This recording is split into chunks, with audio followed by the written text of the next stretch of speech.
Welcome back to World this morning, ladies and gentlemen, on the 23rd of April, where today we celebrated International Book Day and we learnt a lot and we also got gifts. So really hope you guys, sort of share your books and knowledge as well today, specifically. In this segment, we are talking about something that is so essential to us being a Pakistani nation. We are one of the biggest philanthropists in the world, and generally speaking, around the globe, billions of people daily volunteer for something, to bring the good change into the society as well. Exactly. And lately, especially, when the COVID-19 thing is going on, a lot of people are coming out of their homes to volunteer and help people in need. But there needs to be a certain mechanism or certain organization that trains those volunteers as well, because there are certain SOPs too, right? Exactly. Thank you very much, Hizam, for mentioning that as well. And ladies and gentlemen, since we are only left with like 10 to 15 minutes, so we want the conversation to be crisp and full of knowledge. So we very quickly, we're going to introduce our guest as well.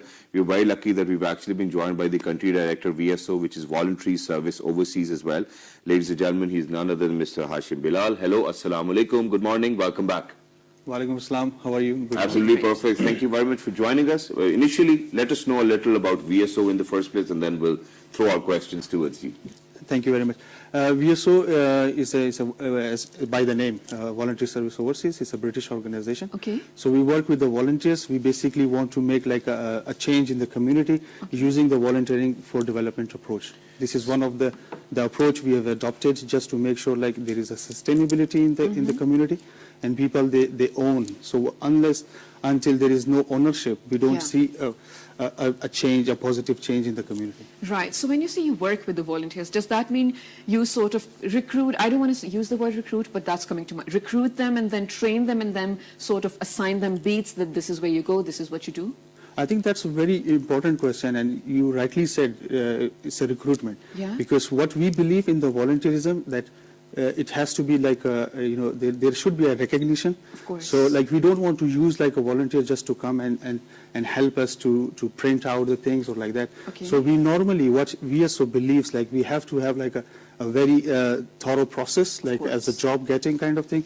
So people, they do check their our websites. They look over the JDs we normally develop.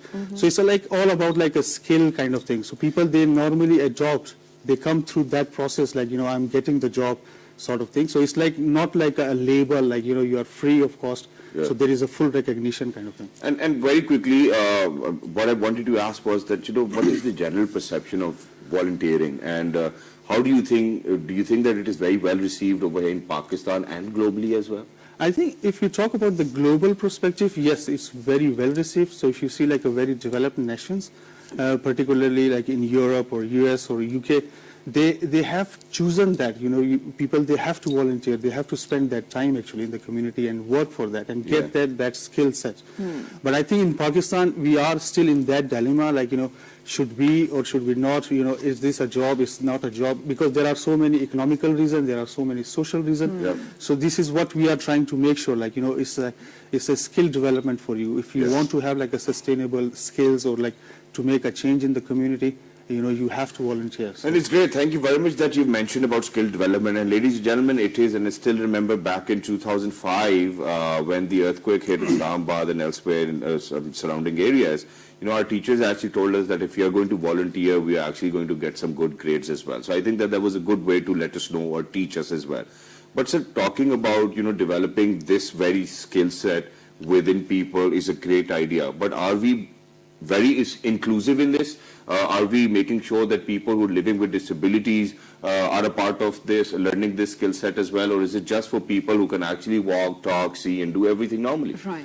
I think we go with the slogan like "Leave no one behind." Yeah. So there is a special like inclusive approach.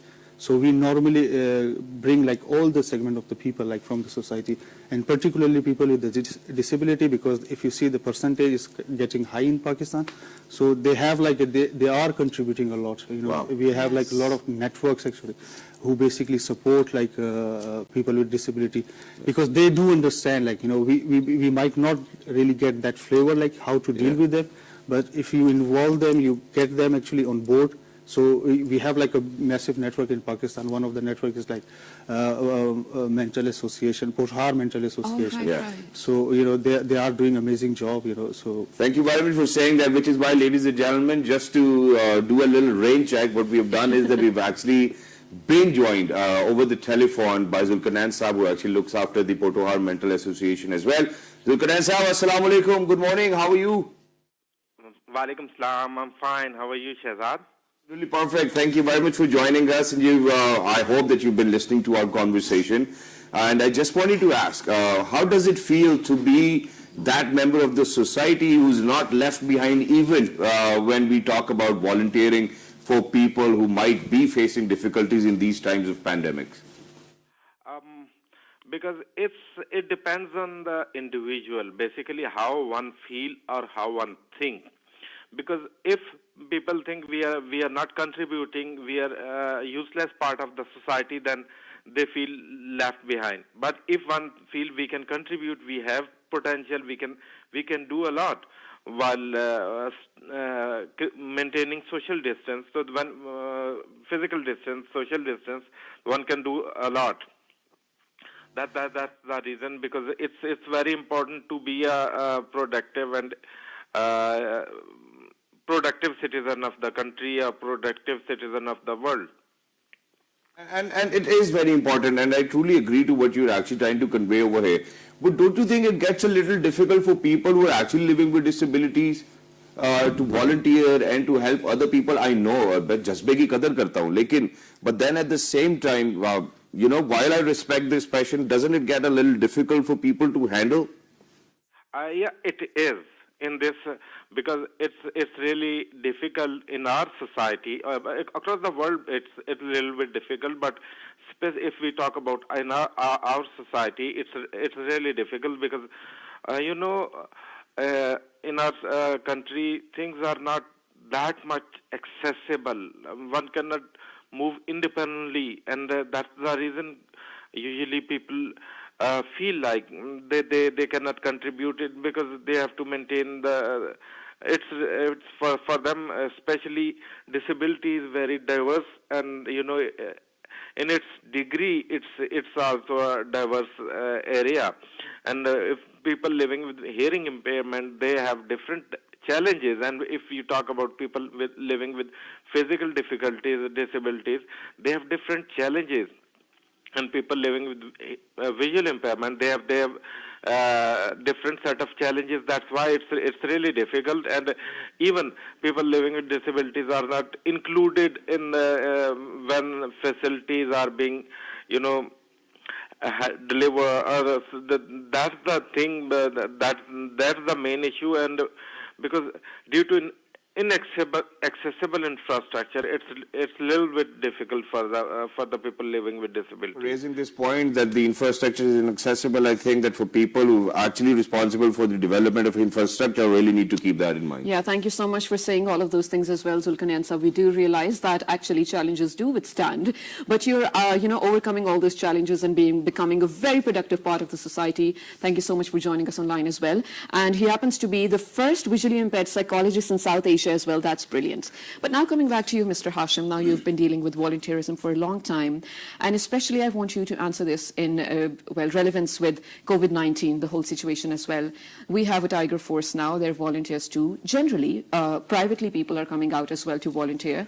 Is there a certain, let's say, pattern or mechanism that people need to follow so that volunteerism doesn't turn into chaos?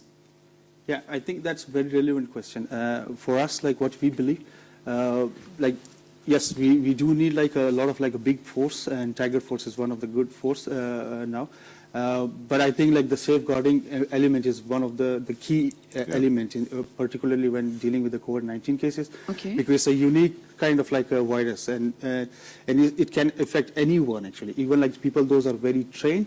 They have to be really safeguarded actually. So what we are trying to advise to the volunteers, even to the normal like physician or like paramedic staff, like they have to be trained actually. Like their safety is very important. Of course. So until like we don't train them, we don't equip them actually, because there are like kits actually available. Of course, like there is a shortage going on, but I think like that is the main important element. The Tiger Force, like the numbers are increasing. People, they have a passion to be part of that force. But I think like there should be a mechanism to really protect them, to safeguard them, their safety. And thank you very much for raising awareness upon this topic as well. But very quickly, towards the end, one last question. And since we're talking about volunteering over here, since we're talking about training all the volunteers and how to make sure that they are safe whenever they're out there, whoever they're helping. So this VSO, which is this organization you're working for, do they train these volunteers for free, or do you really get funding from other organizations to do so, and then obviously VSO processes through, or probably making sure that they're going to train the volunteers? Well, there is like a bilateral funding mechanism exists. So because it's not like a... Because I thought VSO might be volunteering in that.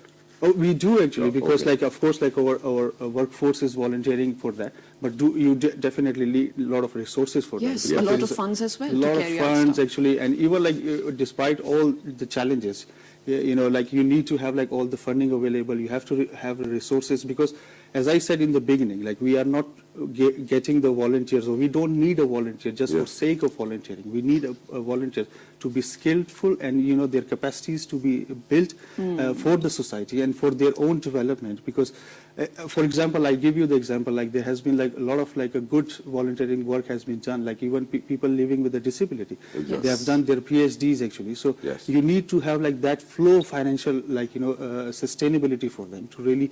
The privatization has really like has a big question. Of course, I'm not going into that detail, but you see, like if you have to have like a better education, or even despite like the training for the volunteer, even the normal education for the people with disability, or even like any segment in the society, you need to have like a financial resources. So VSO does get all these resources.